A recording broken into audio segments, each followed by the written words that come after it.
Hello and welcome to Good or Bad. Have you ever looked at Deep Blue Sea and thought, gosh, I wish I had a film just like this, but worse in every way? Well, say hello to Deep Blue Sea 2. You may remember that in the first movie, sciencey people were experimenting on sharks to develop a cure to Alzheimer's disease, which unfortunately created highly intelligent mako sharks that killed almost everyone in the movie. And as stupid as that sounded, it was at least a noble cause. Well, in Deep Blue Sea 2, we have a pharmaceutical company owner named Carl Durant, who is experimenting on bull sharks, causing them to become super duper smart killer sharks of death, in order to create a drug that makes humans smarter. Now personally, I think they should have stopped the explaining there.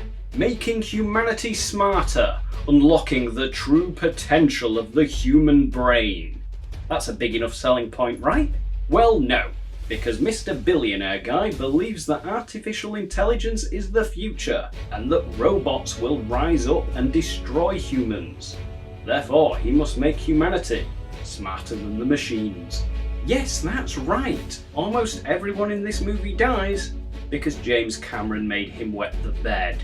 The best bit though, and this had me in stitches, when Carl is in his underwater lab, he is having a bit of a chat with Shark Chow Guy, and he tells him that once he is finished with his research, he's going to terminate the sharks. And we see that a shark is floating by the window, listening in on them talk. The shark, whose name is Bella by the way, thinks, nah, not having this, I'm going to start a prison break. And the shark prison looks about as secure as Arkham Asylum. I mean, the movie literally opens with the sharks having escaped because they dug a tunnel under the fence. It's okay though, because they were quickly recaptured by Trent Slater. If names could have testosterone, that would be one of them. Trent has this device that makes the sharks follow his instructions. This comes in handy later when everything breaks and it no longer works. This place was truly a miracle of engineering. So yes, Bella formulates a meticulous prison break strategy. Smack her head against things until stuff breaks, which floods the facility. But unlike the first movie, the big sharks don't go into the labs. Except to rip off Samuel L. Jackson's death scene from the first film. Those sharks can kiss my ass! Instead of big sharks hunting the survivors through the labs, Bella had babies. And we see them haunt the slowly flooding corridors of this underwater death trap.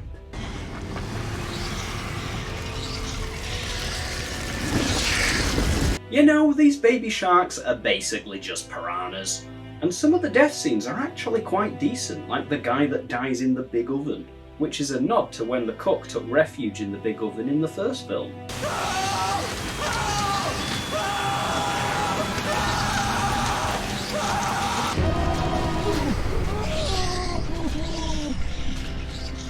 But don't worry, the movie swiftly drops the decent death scene ball when the babies go after techie guy Aaron.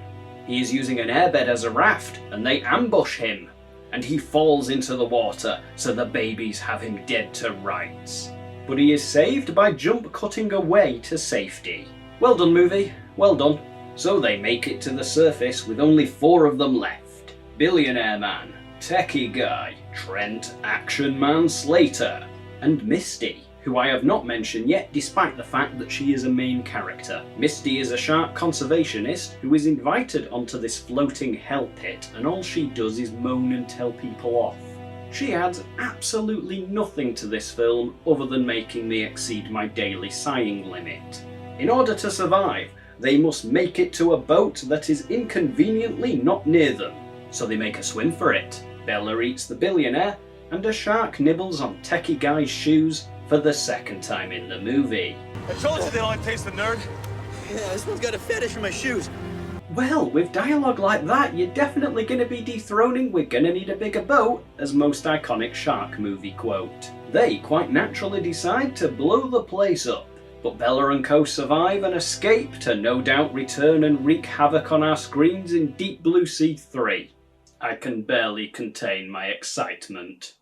Overall, Deep Blue Sea 2 is not a good movie. It was released 19 years after the original and quite frankly does not in any way need or deserve to exist. The acting, the writing, the directing and the effects were all quite bad. And something that I loved about the original Deep Blue Sea was that the sharks had this menacing and unnerving presence. And the soundtrack to the first movie was also really good and served to enhance that feeling of dread and suspense that the sharks carried. This film does not achieve any of that. As I said before, Deep Blue Sea 2 is a bad movie, but in a lot of ways it is laughably bad. I mean, come on, a shark floating by a window listening to two people talk is so stupid that it's just funny. Which I guess means I technically had fun watching Deep Blue Sea 2, but for all the wrong reasons. You've been watching Good or Bad, and I will see you next time.